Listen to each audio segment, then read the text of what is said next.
Dalam surah An-Nahl juga masih sama, ada di ayat 30, ayat 41 juga ya. Ayat 30 berbunyi, wa qila lil ladzina taqaw madza anzala rabbukum. Dikatakan kepada orang-orang yang selalu bertakwa, sibuk dari detik ke detik amal soleh dan imannya dijaga, dikontrol semua makanannya, minumannya, pergaulannya, pendapatannya, semua yang Allah ridhoi. Maka mereka mengatakan qalu khaira.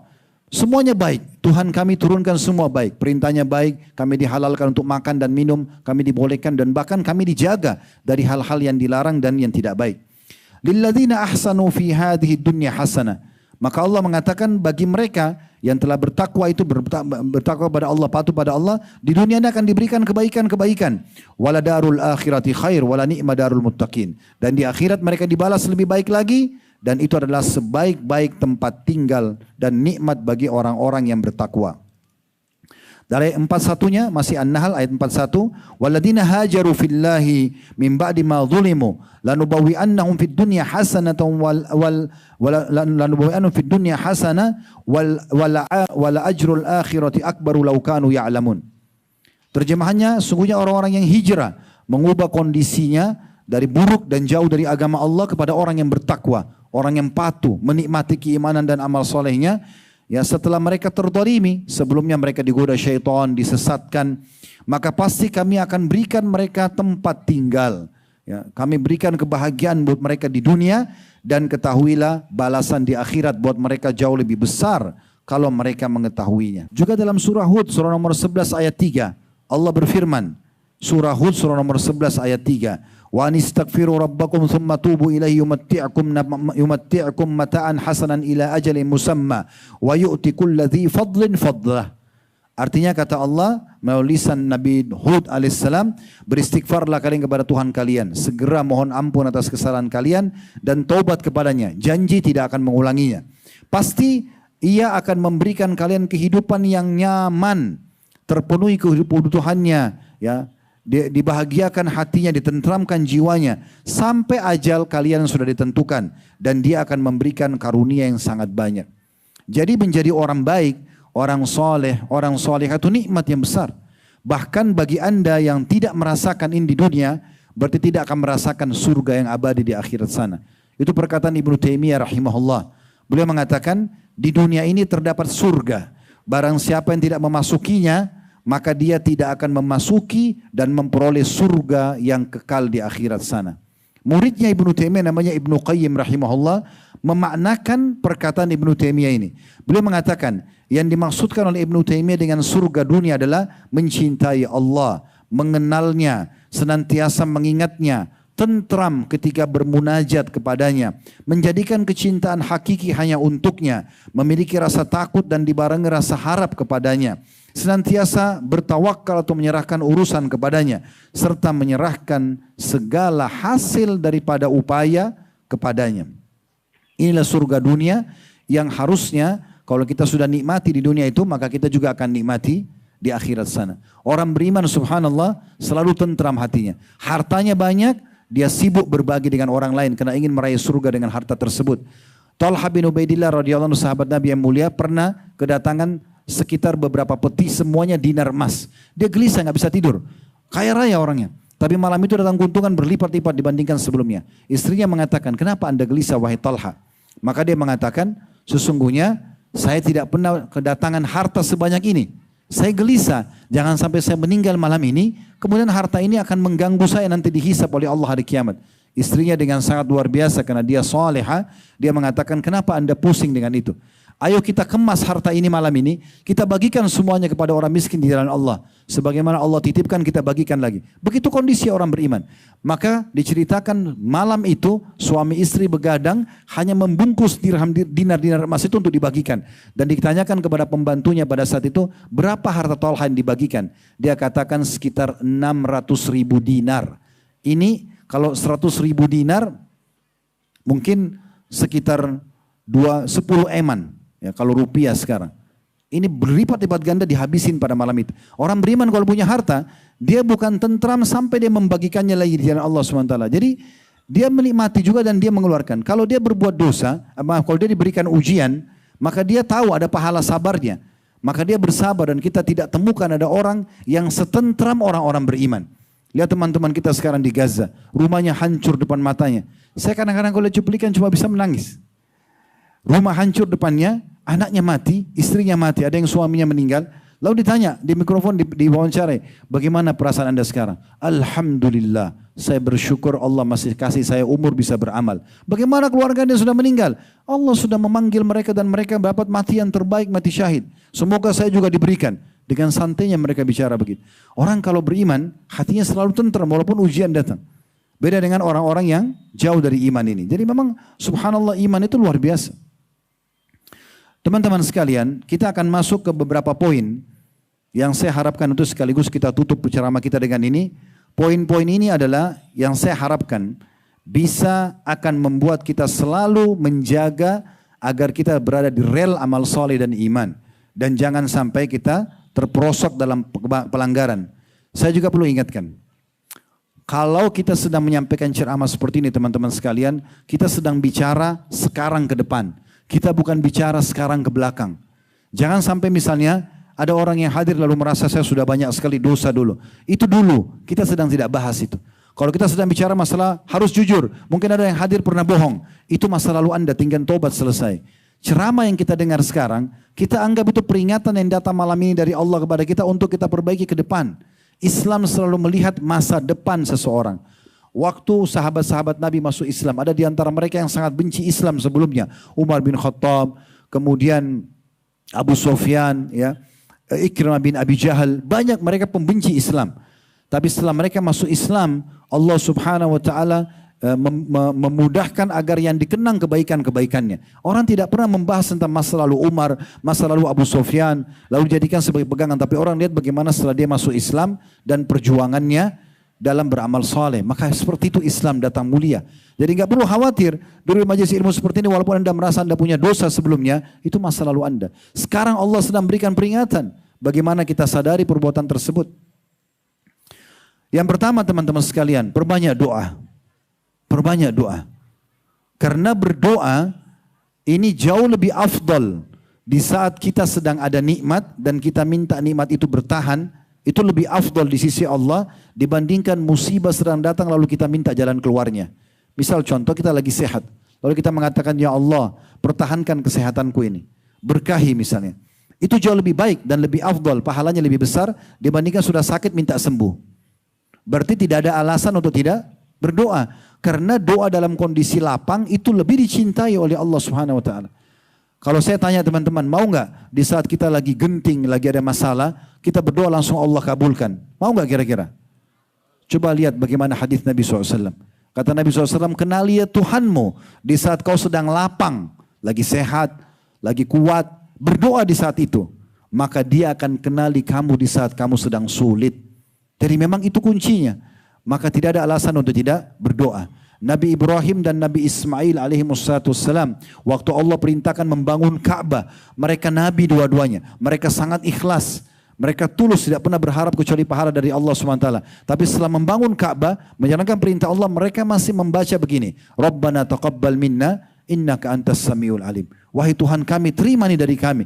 Sesungguhnya kau maha mendengar dan maha mengetahui. Wa tub alaina innaka antat tawwabur rahim. Dan terima taubat kami. Kalau seandainya dalam pembangunan Ka'bah ini, dalam ibadah yang kau perintahkan ada yang salah, taubat dah. Terimalah taubat kami. Sesungguhnya kau maha menerima taubat hamba-hambamu, ya, dan maha pengasih tentunya. Jadi Nabi Ibrahim SAW saja berdoa. Begitu juga dengan kita teman-teman. Di antara doa mulia dalam hadis Bukhari Muslim, selalu ucapkan doa ini. Nabi SAW pernah membonceng Mu'adz bin Jabal radhiyallahu anhu. Kemudian beliau mengatakan, wahai Mu'adz, sungguh aku mencintaimu. Nabi mengucapkan ini mencintai Mu'adz bin Jabal. Maksudnya karena aku cinta padamu karena Allah, jangan pernah kau tinggalkan selepas salat. Baca, Allahumma inni ala zikrika wa syukrika wa husni ibadatik. Apa artinya? Ya Allah tolong aku ini. Allahumma inni, tolonglah aku ini. Ala zikrika, selalu berzikir kepadamu. Wa syukrika, bersyukur kepadamu, wa husni ibadatik, dan memperindah ibadah untukmu. Ini kita baca, dan ulama mengatakan boleh dibaca di luar solat. Kita selalu mohon agar Allah SWT tolong kita. Sudah tahu belum teman-teman sekalian? Nabi SAW sering kali, hampir setiap hari mengucapkan doa, Ya muqallibal qulub, thabbit qalbi ala dinik. Dalam riwayat lain, Ya musarrifal qulub, sarrif qalbi ala dinik. Wahai yang membolak-balikkan hati, kokohkan hatiku di atas agamamu. Wahai yang mengalihkan hati itu, bisa mengubahnya dari baik menjadi jahat. Allah SWT, maka alihkan hatiku kepada ketaatan kepadamu. Kata Aisyah radhiyallahu anha, ya Rasulullah, sering kali saya dengar doa ini Anda ucapkan. Apa yang Anda khawatirkan? Siapa Anda ini? Anda adalah Rasulullah. Maksudnya apalagi diragukan? Kenapa harus berdoa seperti ini? Apa jawab Nabi SAW? Wahai Aisyah, sesungguhnya hati seorang hamba berada di jari jemari sang pencipta Allah. Dia membolak-balikkan sesuai yang dia inginkan. Artinya, walaupun aku seorang nabi, bukan mustahil satu waktu kalau aku jauh dari Allah, Allah bisa mengeluarkan aku dari jalur keimanan kepadanya. Maka nabi pun berdoa kepada Allah SWT, mohon agar diistiqomahkan, agar bisa selalu terisi hal-hal yang bermanfaat dalam hidup kita, supaya tidak ada penyesalan nanti pada hari kiamat. Ini doa. Doa yang lain, dalam surah Al-Furqan Allah sebutkan, surah nomor 25 ayat 74. Ini orang yang sudah menikah atau belum menikah sama dianjurkan baca doa ini. Walaupun di sini sebenarnya secara letterlet kita seakan-akan berdoa khusus bagi orang yang sudah berumah tangga. Karena menyebutkan tentang pasangan. Tetapi ulama mengatakan yang belum menikah pun, kalau dia sering baca ini bukan mustahil pada saat menikah nanti, Allah kasih pasangan yang baik. Surah Al-Furqan ayat 74. Perhatikan, Rabbana hablana min azwajina wa dhurriyyatina qurrata a'yun waj'alna lil muttaqina imama.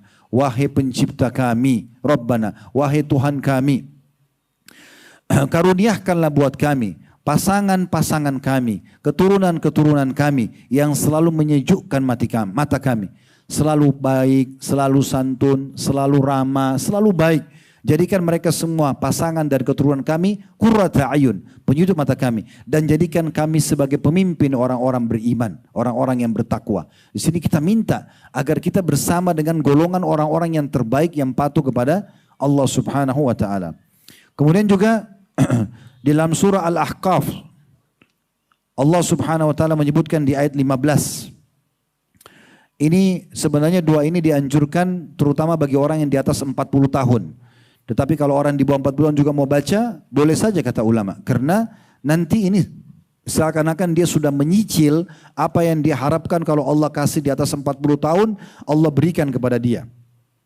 Dalam surah Al-Ahqaf ayat 15 berbunyi, Rabbi auzi'ni an ashkura ni'mataka allati an'amta alayya wa ala waliday wa na'mala salihan tardah wa aslih li fi dhurriyyati inni tubtu ilaika wa inni minal muslimin. Yang artinya, ya Allah, mudahkanlah aku agar aku selalu bersyukur kepadamu, atau bersyukur atas nikmat yang kau limpahkan kepadaku dan juga yang kau limpahkan kepada kedua orang tuaku, dan mudahkanlah aku selalu sibuk dengan amal saleh.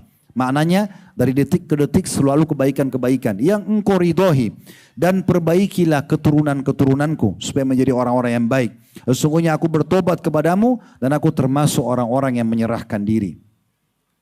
Juga dalam hadis Nabi SAW sering kali membaca doa, Allahumma habbib ilainal iman. Ya Allah, cintakanlah iman dalam hati kami. Wa zayyinhu fi qulubina. Hiaskan itu atau hiasi dalam hati kami. Wa karrih, dan buatlah kami benci ilaina terhadap kami. Al-kufra, kekufuran, wal fusuqa, pelanggaran-pelanggaran, wal isyan, pembangkangan-pembangkangan, wa ja'alna minar rasyidin. Jadikan kita atau kami termasuk orang yang mendapatkan petunjuk. Jadi ini yang pertama teman-teman, kiatnya bagaimana agar amal perbuatan nanti yang kita lihat di hari kiamat semuanya baik. Di dunia pun kita akan terpenuhi kebutuhan karena orang-orang soleh dan soleh tadi saya katakan akan diberikan kehidupan yang cukup. Itu buktikan resep yang luar biasa. Kalau ada yang mengatakan, Ustaz, saya sudah coba bertakwa, saya sudah coba dekat sama Allah tapi rezeki saya belum diberikan, itu tidak mungkin. Rezeki Anda akan diberikan. Mungkin Anda masih dalam masa proses dari perbuatan dosa yang pernah Anda lakukan dan Anda baru taubat, masih proses pembersihan. Kalau ini sudah bersih, demi Allah akan terbuka pintu rezeki itu. Allah tidak akan dusta, tidak akan pernah salah dengan janjinya. Innallaha la yukhliful mi'ad. Pasti dibukakan semua pintu kebahagiaan di dunia dan juga di akhirat tentunya. Kemudian yang kedua teman-teman, saya gabungkan 3 hal di sini. Pentingnya seseorang itu selalu mendalami ilmu agama. Jangan lewatkan hari tanpa ilmu. Kemudian ilmu itu tidak cukup dipelajari. amalkan, dan kemudian selalu bersama dengan komunitas orang-orang yang berilmu. 3 hal ini saya gabungkan di satu poin sebagai kiat yang kedua, supaya kita selalu beramal yang baik, selalu terjaga. Umar bin Abdul Aziz rahimahullah menggabungkan ketiga hal ini, antara ilmu, amal, dan juga komunitasnya. Beliau seringkali mengundang dan mengumpulkan para ulama ahli fikih.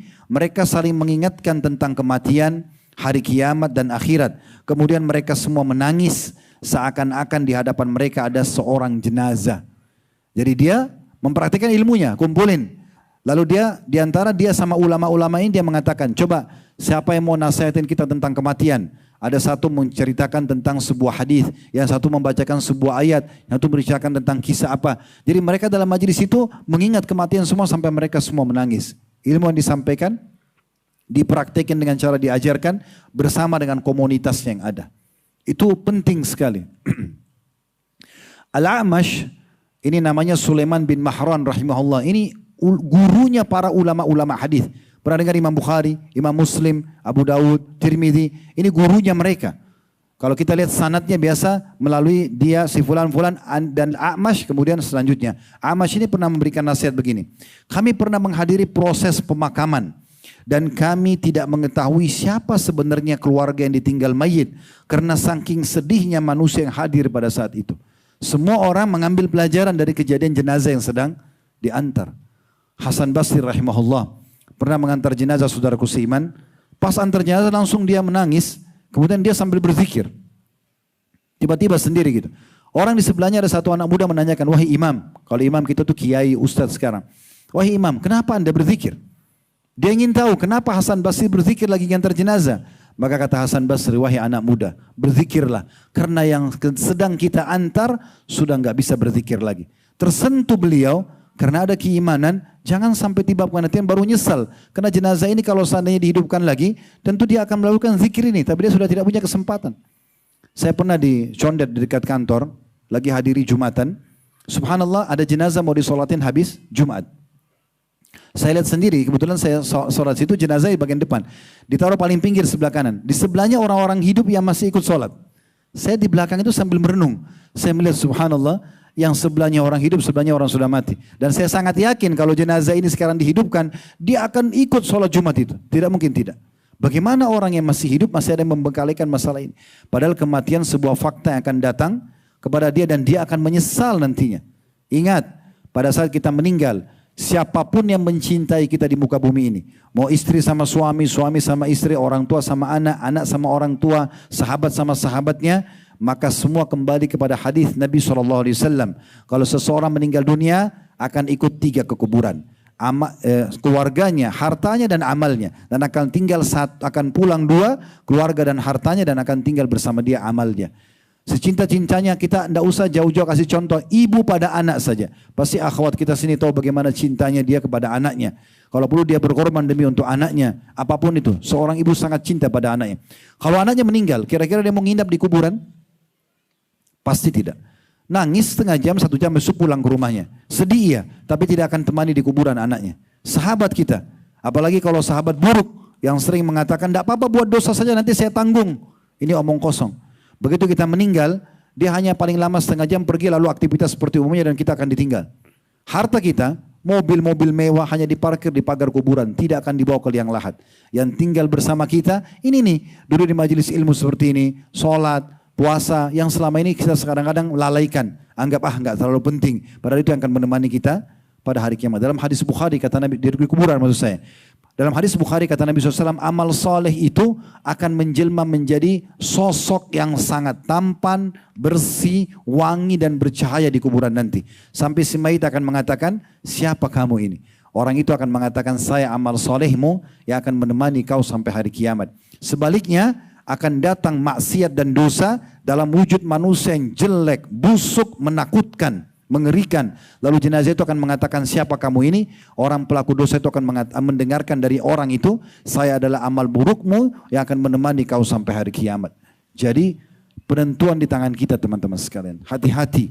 Kami cuma bisa datang begini ceramah. Setelah bubar ini Anda akan menentukan jalan Anda masing-masing. Sekali lagi tidak mungkin saya akan 24 jam ketuk pintu rumah Anda, ingatkan Anda di WA, tidak mungkin. Orang yang cerdas, dengar, yakin peringatan dari Allah. Lupakan saya sebagai penyampainya. Ini peringatan untuk Anda sadar dan segera kembali ke jalan Allah Subhanahu wa taala. Thabit Al-Bunani rahimahullah berkata, dahulu kami pernah menghadiri prosesi pemakaman. Saat itu semua yang hadir menutup setengah wajahnya sambil menangis. Karena mereka sedih, takut kalau mereka nanti meninggal juga dan tidak sempat amal saleh. Nabi SAW dalam hadis Bukhari pernah mengantar jenazah sahabat. Kemudian beliau pada saat jenazah sudah diturunkan, beliau dikatakan dalam riwayat ini menurunkan tubuhnya sampai bertopang dengan kedua lutut beliau. Turun dengan lututnya. Kemudian beliau tundukkan kepala sambil menangis. Dan saking banyaknya air matanya sampai air mata Nabi SAW jatuh ke tanah dan membasahi pasir. Nah, itu lagi musim panas, jadi kelihatan sekali. Lalu beliau mengatakan satu kalimat nasihat yang penting. Beliau mengatakan, untuk keadaan seperti inilah kalian harus punya persiapan. Ini nanti kalau jadi jenazah ini nyesal loh ini, hati-hati. Itu Nabi SAW berikan nasihat. Dhunnun al-Misri rahimahullah, seorang ulama lain berkata, di tengah-tengah murid-muridnya, jadikanlah kematian sebagai bantal kalian ketika kalian tidur. Dan bayangkan ia seakan-akan di hadapan kalian saat kalian terbangun.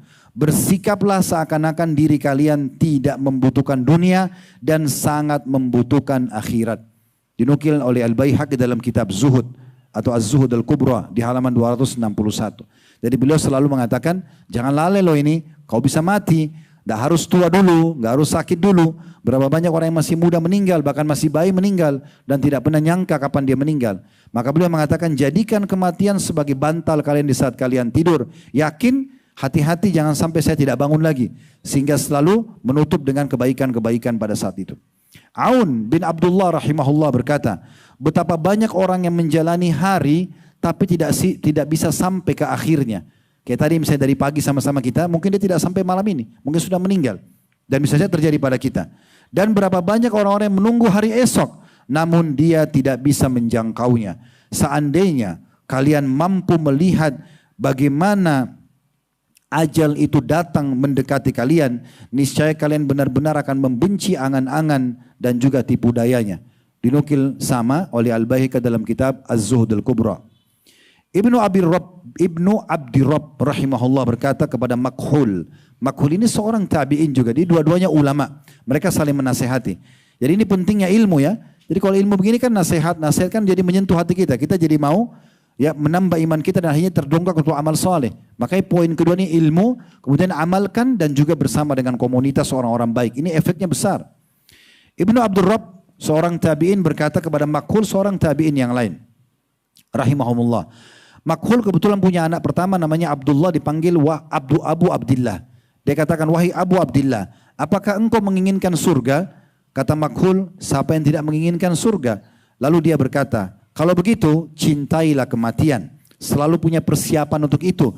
Karena dirimu tidak akan melihat dan masuk ke dalam surga kecuali setelah mati.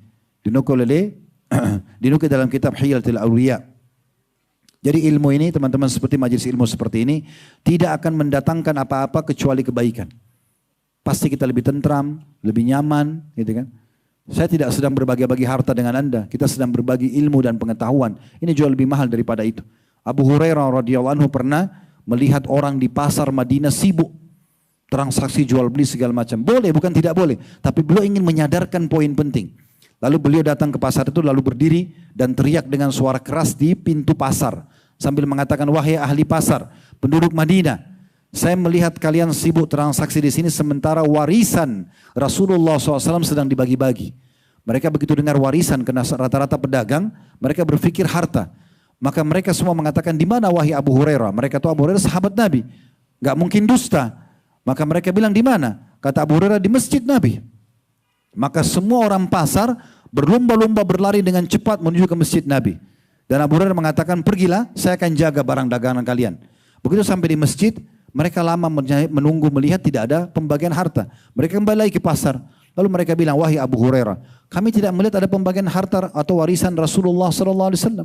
Kata Abu Hurairah, apa yang kalian lihat di sana? Kami lihat ada orang yang saling menasehati. Kami lihat ada orang yang lagi berzikir, ada orang lagi berdoa, ada orang lagi sholat, ada orang lagi ya duduk di situ ya sambil menunggu sholat yang akan datang. Kata Abu Hurairah, celaka kalian kalau kalian tidak faham. Itulah warisan Rasulullah SAW sebenarnya yang kalian telah tinggalkan. Sementara kalian sibuk dengan pernak-pernik dunia ini. Jadi memang ilmu itu penting sekali teman-teman sekalian. Dan juga jangan lupa, banyak orang yang sudah mendengarkan ilmu. Berapa kali kita dengarkan tentang keutamaan sholat malam, sedekah, baca Quran, puasa, dan seterusnya. Tapi kenapa tidak diamalkan? Kita harus paksakan dalam beramal. Dan keputusan amal di tangan kita masing-masing. Allah tidak akan turunkan dari langit memaksa kita sholat, tutup aurat, tinggalkan pekerjaan haram. Tapi kita harus mengambil keputusan dari diri kita sendiri. Innallaha la yughayyiru ma biqaumin hatta yughayyiru ma bi anfusihim. Allah tidak akan mengganti nasib seseorang menjadi lebih baik dari sebelumnya kecuali dia mengubah dirinya sendiri. Kalau dia sudah berusaha baru Allah akan membantu dia untuk berubah. Begitu juga dengan komunitas teman-teman sekalian. Ini tidak kalah penting. Imam Nawawi rahimahullah menasihati kita dengan nasihat yang mulia sekali. Beliau mengatakan, hendaklah orang yang sudah bertaubat meninggalkan masa lalu yang salah pada yang baik sekarang. Mengganti temannya dengan teman-teman yang baik, saleh, berilmu, ahli ibadah, wara. Wara itu selalu menjaga hubungan baik sama Allah. Apa yang Allah haramkan ditinggalkan. Apapun negosiasinya selama haram tidak.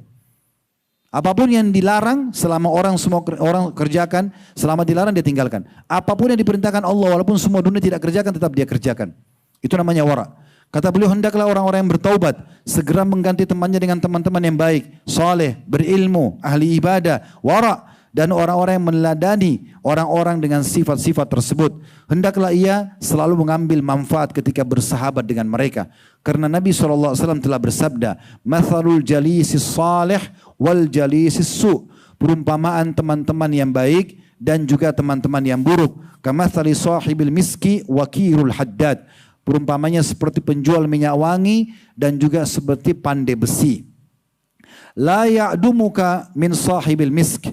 Penjual minyak wangi tidak akan pernah merugikanmu. Imma tashtarihi aw tajid rihahu. Bisa saja kau beli parfumnya, minyak wanginya, atau minimal kau akan mencium bau wangi kalau kau dekat dengannya. Wakirul haddad. Sementara pandai besi yang biasa membersihkan karat-karat besi, emas, perak pakai api. Sementara dia yuhriku badanak, bisa membakar badanmu, au thawbak atau bajumu, au tajidu minhu rihan khabithatan atau rihan khabitha, atau engkau menemukan dari sisinya bau yang busuk. Itu Imam Nawawi rahimahullah. Ibnu Hajar juga berkata, hadis ini menunjukkan kepada kita larangan, bahkan bisa menjadi haram hukumnya berteman dengan orang-orang yang bisa merusak agama kita, juga dunia kita. Dan hadis ini juga menunjukkan dorongan agar bergaul dengan orang-orang yang dapat memberikan manfaat dalam agama dan juga dunia. Hadis ini disebutkan oleh beliau dalam Fathul Bari, Syarah Sahih Bukhari jilid 4 halaman 324. Bukankah teman-teman sekalian kita kalau berteman dengan orang-orang yang ahli ibadah kita berefek pada mereka atau kita kena efek mereka? Misalnya kita berteman sama orang yang suka hadir majelis ilmu, suka beribadah lah, soalnya azan ke masjid, pasti kita akan selalu diajak sama mereka. Bukankah sebaliknya kita kalau berteman dengan orang yang biasa mabuk-mabukan, berbuat kejahatan, kita juga akan terpengaruh dengan mereka? Jangan pernah bilang, oh enggak, saya tidak terpengaruh. Itu enggak mungkin, itu mustahil. Mustahil tidak terpengaruh. Kita akan terpengaruh teman-teman sekalian karena kita adalah makhluk yang sensitif. Sering saya jelaskan di pengajian. Antum duduk seperti ini, mendengarkan ceramah sejam 2 jam. Mustahil tidak terpengaruh.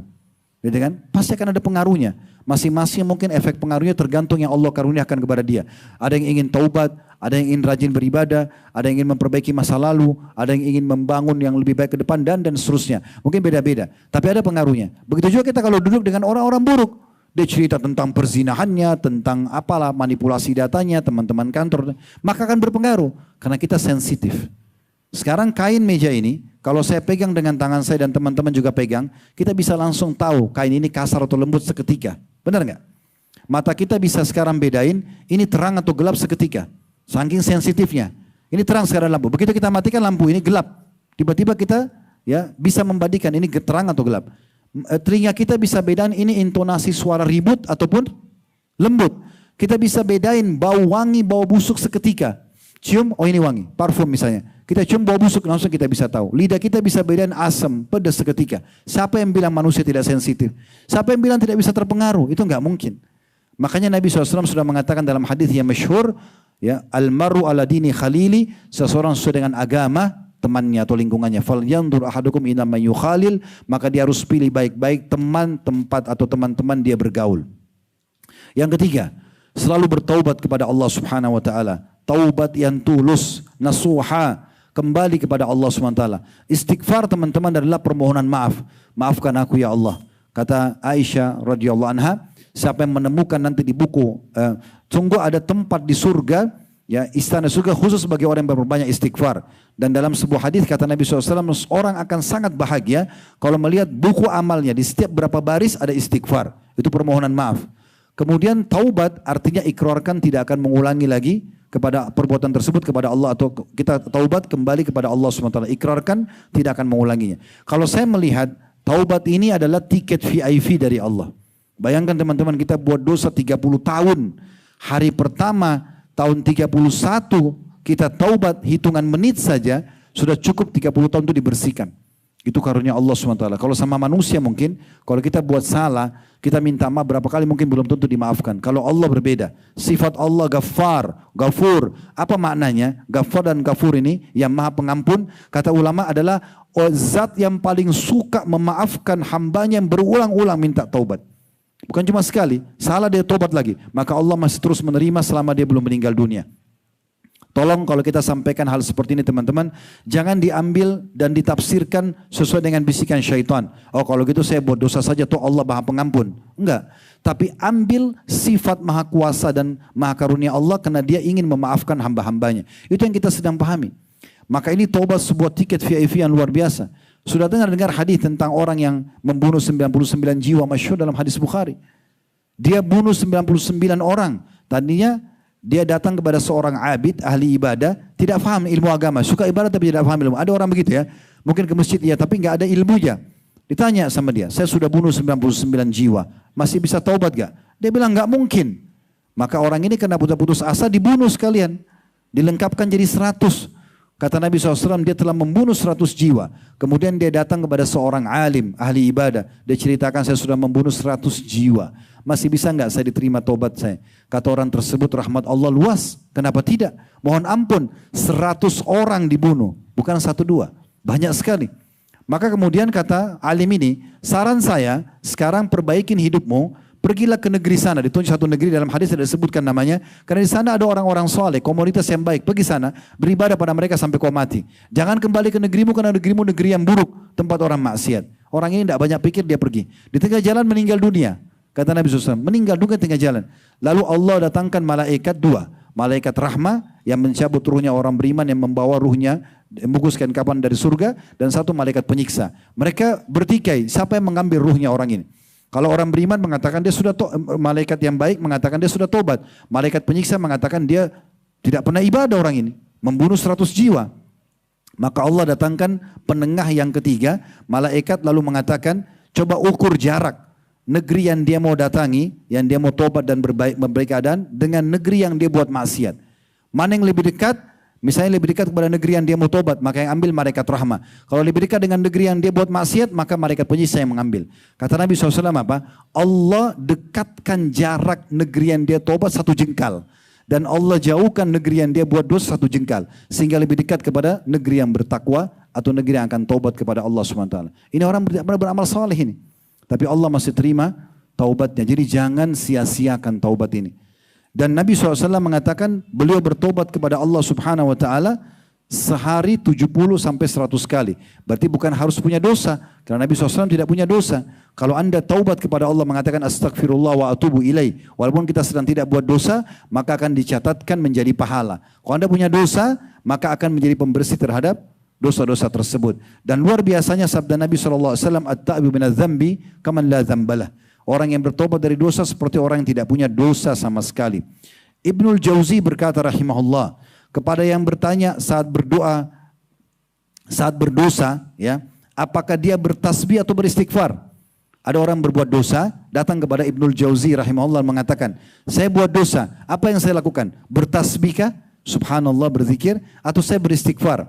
Maka beliau memberikan jawaban yang sangat menarik.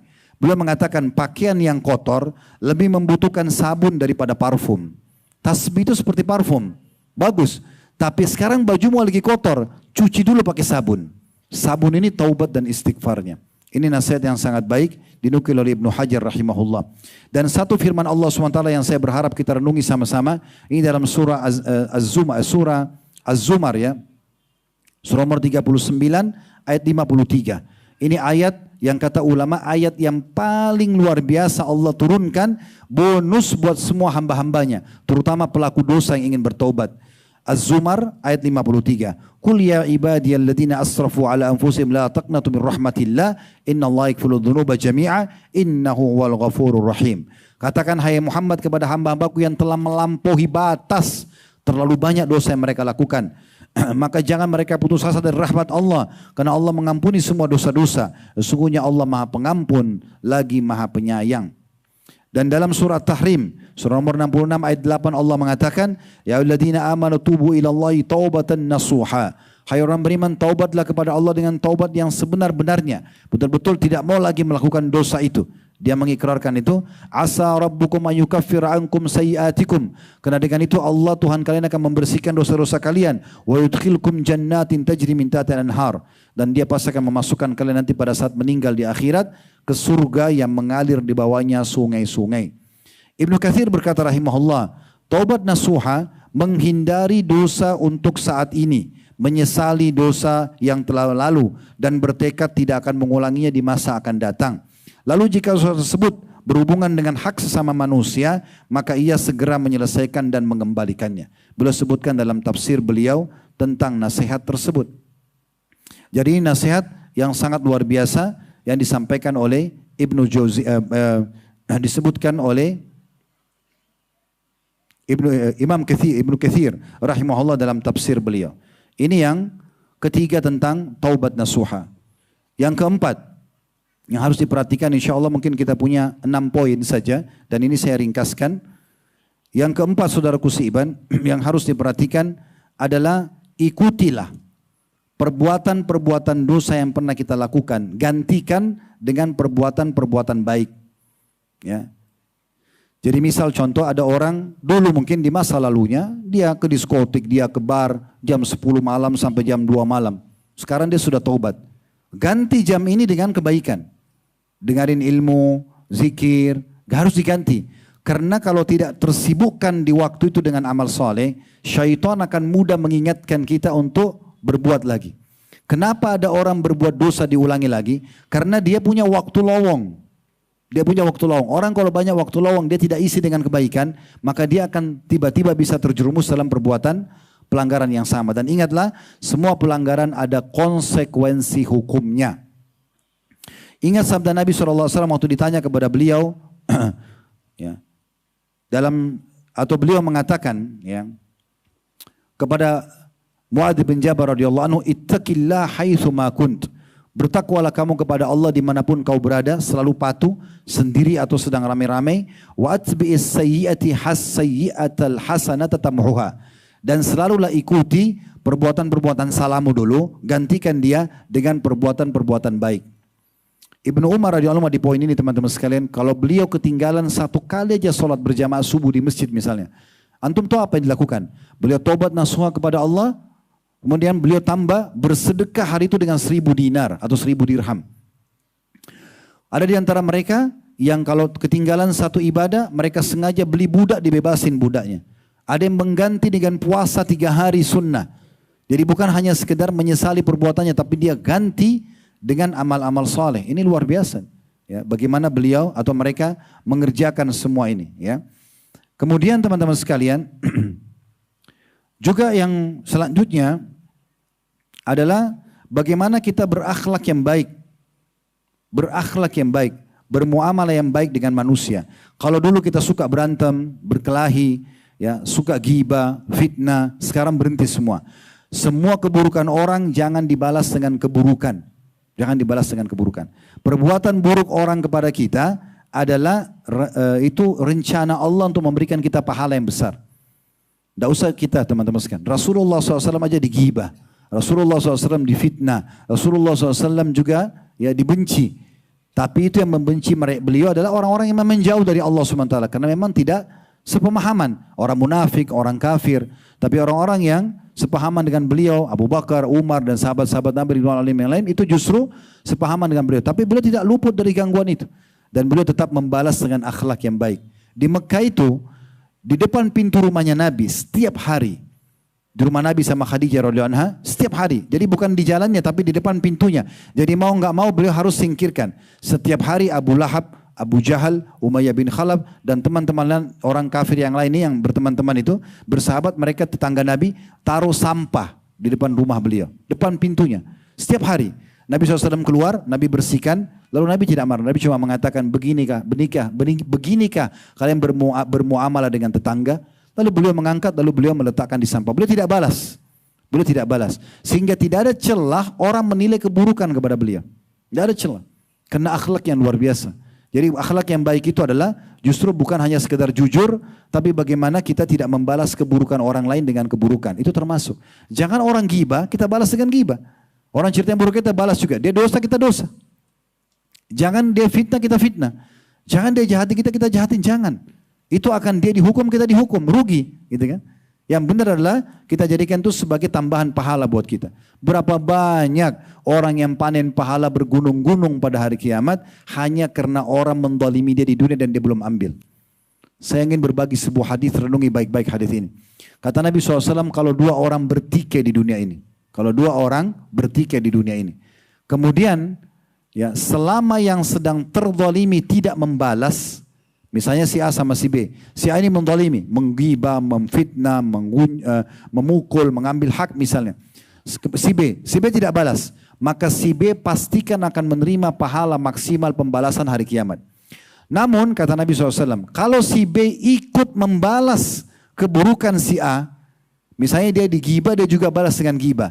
Maka pada hari kiamat Allah dengan kemahaadilannya di mahkamahnya akan menilai kadar gibahnya si A sama gibahnya si B. Seimbang gak sih?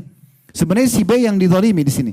Tetapi karena dia balas dengan gibah, Allah dengan kemahaadilannya tetap mengukur kadarnya nanti. Gibahnya si A sama gibah si B. Mana lebih besar? Kalau balance sama-sama, maka tidak ada pembagian, B tidak akan mendapatkan pahala dari si A. Tapi yang jadi masalah kata Nabi SAW, kalau balasan orang yang terzalimi lebih besar daripada orang yang menzaliminya. Misal antum digibah, antum balas dengan membunuh orang. Misal, orang ini fitnah saya bunuh aja. Bunuh lebih besar daripada fitnah. Maka nanti pada hari kiamat, Allah akan mempertemukan dua orang ini dan akan mengukur kadarnya. Kalau dosa gibah misalnya 10, dosa membunuh 100, maka yang 100 ini cuma dikurangi 10, 90 tetap harus dipertanggungjawabkan oleh orang yang terdolimi tadinya di dunia. Maka harus hati-hati. Oleh karena itu termasuk akhlak yang mulia. Dan sebentar lagi kita masuk Ramadan teman-teman sekalian. Ramadan kita diajarkan untuk tidak suka berkelahi dan balas keburukan orang dengan keburukan. Bagaimana Nabi SAW mengatakan, kalau seseorang di antara kalian sedang puasa, lalu diajak berkelahi, diajak bertengkar, maka dia mengatakan, inni shaim, inni shaim. Maksudnya, saya sedang ikut program puasa, saya sedang ikut program puasa. Saya tidak ingin ikut-ikutan, tidak mau bertengkar. Tinggalkan saja. Dan Allah menyebutkan dalam surah Al-Furqan, salah satu ciri hamba Allah yang mulia, yaitu ya ibadur rahman, hamba-hamba Allah yang maha pengasih, itu dikatakan wa idza khatabahumul jahiluna qalu salama. Kalau diajak bertengkar oleh orang-orang bodoh dia mengatakan salama. Ya udah terserah kamu aja deh. Kita sudah nasihatin tidak mau dengar, sudah tinggalkan saja. Beda kalau misalnya kita diserang secara fisik. Boleh kita membela diri kita. Seseorang datang kepada Nabi SAW mengatakan, ya Rasulullah, bagaimana kalau ada orang yang mau mengambil harta saya? Apa kata Nabi SAW? Biarkan? Enggak. Qatilhu. Perangi dia. Lawan. Kalau sudah serang secara fisik mau ambil hartamu, lawan. Kata orang itu, bagaimana ya Rasulullah kalau saya membunuhnya? Kata Nabi SAW, kau tidak kena hukum. Kamu tidak kena hukum secara hukum Allah. Kalau saya dibunuh, kata Nabi SAW, kau mati syahid. Kalau sudah diserang secara fisik. Tapi kalau selama bukan fisik, biarin aja. Gitu kan? Apa susahnya teman-teman kita hari kiamat tinggal tunjuk. Orang ini gibah saya. Ya Allah, saya minta sholatnya aja. Saya minta puasanya aja. Saya minta ininya saja. Kita panen pahala yang besar. Mungkin amal-amal itu tidak kita kerjakan di dunia. Itu tidak sempat kita meraih pahala yang besar di situ. Yang terakhir yang keenam teman-teman sekalian. Jagalah selalu ketakwaan kepada Allah subhanahu wa ta'ala. Ya, selalu tunduk dan patuh kepada Allah dan jaga baik-baik itu.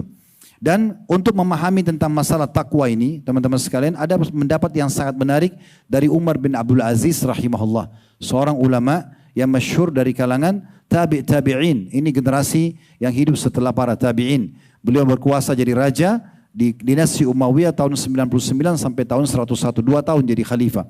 Tapi sangat terkenal dengan kesolehannya. Sebagian ulama ada yang mengatakan Umar bin Abdul Aziz adalah khalifah Rashidah yang kelima. Maksudnya setelah Abu Bakar, Umar, Utsman, Ali, mereka mengatakan Umar bin Abdul Aziz ini orang limanya karena solehnya gitu ya. Beliau mengatakan, menjelaskan kepada kita apa sih takwa itu. Ini poin terakhir yang kita jaga supaya selalu berada di rel amal soleh. Laisa taqwallahi bisiyamin nahar. Bukan ketakwaan kepada Allah dengan hanya menyibukkan diri puasa di siang hari. Wala biqiyamil lail, tetap puasa, tapi bukan itu tolok ukurnya saja kalau orang itu bertakwa. Dan juga bukan hanya orang kerjakan sholat malam. Wat takhliti fima baina dzalik, dan juga bukan melakukan apa-apa saja di antara keduanya. Misalnya baca Quran, berzikir, walakin taqwallahi tarku ma harramallah. Tapi kalau mau takwamu sempurna, selain puasa, selain sholat malam, maka harus meninggalkan apa yang Allah haramkan. Banyak orang yang ikut pengajian, tapi masih berbuat yang diharamkan. Mungkin dia sudah paham, tapi tetap dilakukan melanggar. Maka ini belum bertakwa namanya. Orang yang bertakwa ini betul-betul dia meninggalkan apa yang Allah haramkan. Wa adaun maftaradallahu, dan selalu sibuk mengerjakan dan memaksimalkan kualitasnya ibadah yang Allah wajibkan kepada dia. Faman razzaqa ba'da dzalika khaira, siapa yang dikarunia setelah meninggalkan yang haram sehingga dia bisa berbuat amal soleh setelahnya, fahuwa khairun ila khair, maka itu kebaikan di atas kebaikan. Jadi hati-hati teman-teman sekalian. Saya berapa kali menemukan keluhan sebagian ikhwah dan akhwat kita di pengajian. Ustadz, kita sudah di pengajian, kita sudah sangka baik. Ternyata dia sudah ikut pengajian, bajunya syar'i, selalu hadir majelis ilmu. Tapi pada saat muamalah, mereka curang. Mereka mengambil harta kami, mereka mencuri harta kami, mereka menipu dengan penampilannya. Ini semua karena orang tidak bertakwa. Ya, orang tidak bertakwa. Ingat hadis Bukhari, seorang wanita di Madinah, ada seorang laki-laki mengatakan begini, ya Rasulullah, di Madinah ini ada seorang perempuan, tidak pernah ketinggalan sholat malam, tidak pernah ketinggalan puasa di siang hari, selalu bersedekah setiap harinya. 3 amal-amal besar dikerjakan, tapi lisannya tajam menyakiti tetangganya. Kata Nabi SAW apa? La khaira fiyah hiya finnar.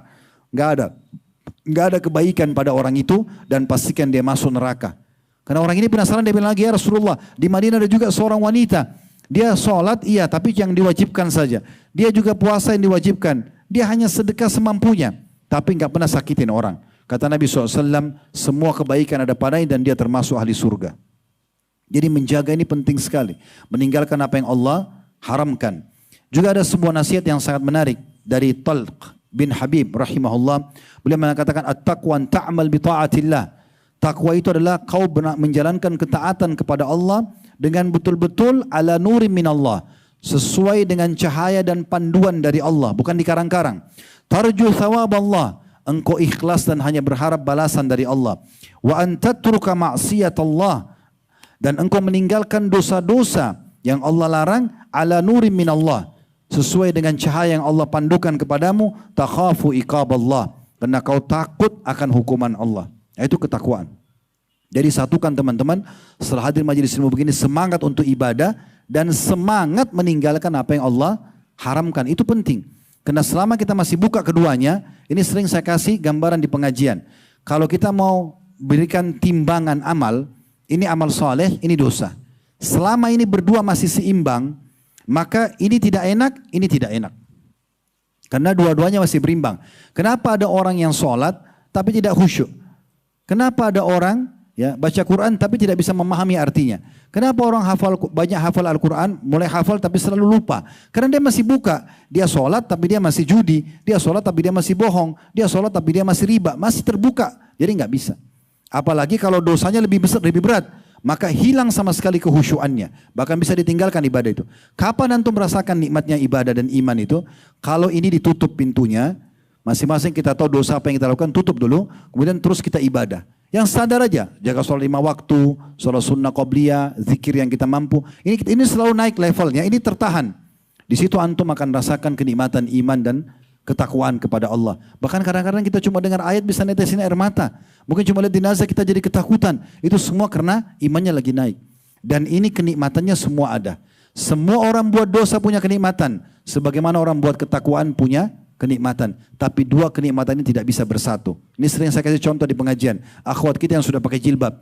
Dia pakai jilbab karena dia tahu ini adalah perintah Allah. Dia merasa berat untuk meninggalkannya. Dia sudah menikmati ibadah itu. Lawannya buka jilbab. Kan gitu. Nanti orang-orang yang pakai jilbab ini akan melihat orang yang tidak pakai jilbab. Kenapa ya dia tidak tutup auratnya padahal Allah larang. Karena dia sudah rasa kenikmatan jilbab itu. Kalau kita balik, orang yang buka aurat dan dia tidak merasa itu dosa, dia merasa itu biasa aja. Maka yang terjadi teman-teman sekalian, akan dia nikmati maksiat buka jilbab ini, buka aurat, dan nikmat tutup aurat hilang. Dia akan heran, kok orang itu pakai jilbab sih nggak panas ya? Akan seperti itu, nggak bisa ketemu. Ya, orang yang selalu sholat tepat waktu dengan orang yang tidak sholat beda. Orang yang sholat menikmati ibadahnya, orang yang tidak sholat tidak akan menikmati ibadah tersebut. Bahkan dia heran kenapa orang itu sholat terus misalnya. Contoh, nah seperti itulah. Jadi ini semua ada di keputusan di tangan kita teman-teman sekalian. Jagalah baik-baik. Ingat, ajal kita sangat terbatas. Waktu sangat terbatas. Tapi sampai di sini bahasan kita tentang masalah pertanggungjawaban amal. Maka berhati-hatilah karena semua akan diminta pertanggungjawaban dari amalnya. Sebelum datang waktu penyesalan, maka segera selamatkan diri kita masing-masing. Mudah-mudahan teman-teman sekalian ini semua ada hikmahnya ya. Dan Allah Subhanahu wa taala kita berdoa yang saya yakin sedang melihat kita karena Dia Maha melihat, mendengar kita dengan Dia Maha mendengar, agar menjadikan majelis kita ini majelis yang penuh dengan berkah, dijadikan sebagai ilmu bermanfaat, dan semoga seluruh amal soleh yang pernah kita kerjakan, yang sedang kita kerjakan, yang akan kita kerjakan diberikan pahala sempurna. Dan semoga saja semua dosa-dosa yang pernah kita kerjakan dimaafkan oleh Allah Subhanahu wa taala. Kita berdoa agar negara kita dijaga kemerdekaannya, persatuannya dan kesatuannya, dan juga Allah Subhanahu wa taala memberikan kita pemimpin-pemimpin sampai nanti menjelang hari kiamat dan menjalankan tugas dan amanah dengan baik, dan juga negara kita menjadi contoh bagi negara-negara yang lain. Selalu kita doakan saudara kita di Palestina, terutama di Gaza, agar Allah ikhlaskan niat mereka, terima para syuhada mereka, muliakan Islam di tangan mereka dan tangan kita semua, dan semoga Allah ikut sertakan kita bersama mereka di pahala, baik dengan doa, dengan harta, juga dengan jiwa kita, dan semoga Allah SWT dengan kemahamurahannya menyatukan kita semua di surga Firdausnya tanpa hisab, mari disatukan dalam majlis ilmu yang mulia ini. Kalau ada benar dari Allah, kalau ada salah dari saya mohon dimaafkan. Subhanakallahumma bihamdika asyhadu an la ilaha illa anta astaghfiruka wa atubu ilaik. Wassalamualaikum warahmatullahi wabarakatuh.